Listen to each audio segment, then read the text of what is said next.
As I thought I'd just do a quick unboxing for Catherine's full body. The edition is called Heart's Desire Premium Edition. So as you can see here, you can pick it up for $34.99 on the store, or you can get the digital deluxe edition for $45. I thought I'd give you a quick show of the trailer, it's a bit easier to explain what actually goes on, because it is a crazy game. So you play a chap named Vincent that assumes he might be cheating on his girlfriend. That is Catherine with a C. And he has a girlfriend called Catherine with a K.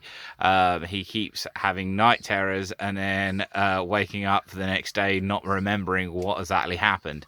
As you can see, some people aren't making it through the night. And every time you go to sleep, you wake up and you appear here. The game has a really cool thing where it asks you questions as you level up between the different levels.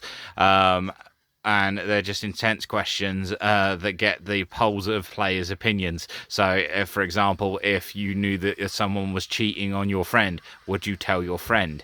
And just things like that. And it's surprising how some people answer the question. This time round, there is a new character called Rin, as you can see there. She wasn't in the original one that came out in 2011. So I believe in Japan they did get it, so they've added that. They've made some changes and fixes, but overall the game itself is very intense, and you always want to know what's going to happen next. So this is the edition here. You get yourself a cute little Vincent sheep. As you can see, he's got his little matching underwear on there. You get yourself an art book, I'll go through in a second. A soundtrack that has 21 tracks on it, which is pretty decent, as well as a steelbook. Which the steelbook is quite easy to get hold of. I've seen it in various different places, so you might be able to find the steelbook on its own, even if you can't get your hands on the other bits. But I'll just give you a full show here.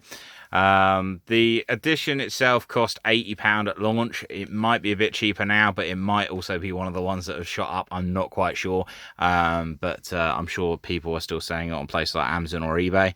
As you can see here, that is a full thing of the steelbook. It is a beautiful piece, but yeah, overall, that's that. And then there's the inside of the steelbook, just literally has falling sheep. And then I'll show you a quick go through of the art book here. As I said, it is about 40 pages.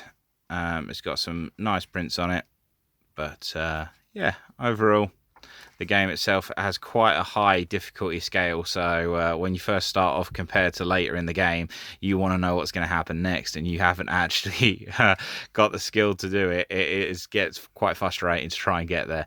So definitely I'd recommend checking it out if you're a fan of puzzle games, or maybe you played the original. You have to let me know down in the comments. So overall, more or less, that is everything to show. But yeah, the edition itself I love. I personally really like the steelbook, and you can't go wrong about getting a sheep. But yeah, so for box fans, there is the side, there is the back, and there is also the other side. One thing I will show you is the inner box. This had a really amazing art on it. It is to do with the tower itself, and as you can see, as you're climbing it, and the sheep just falling off it. But yeah, overall very impressed with the edition. It was well worth the money, and I definitely recommend checking it up if you're a fan. As always, like, comment and subscribe. Hit that bell to know when I am going live. I've got quite a few games to be played through and unboxings to be done, so definitely check me out for future videos, and I will see you guys around. All right, hopefully you enjoyed it today, and let me know down in the comments if it's something that you go after, whether you played the original, and just genuinely what games you got coming out that you want. Hopefully this one will see its way forward onto the PS5, but we'll have to wait and see. See you later. Bye.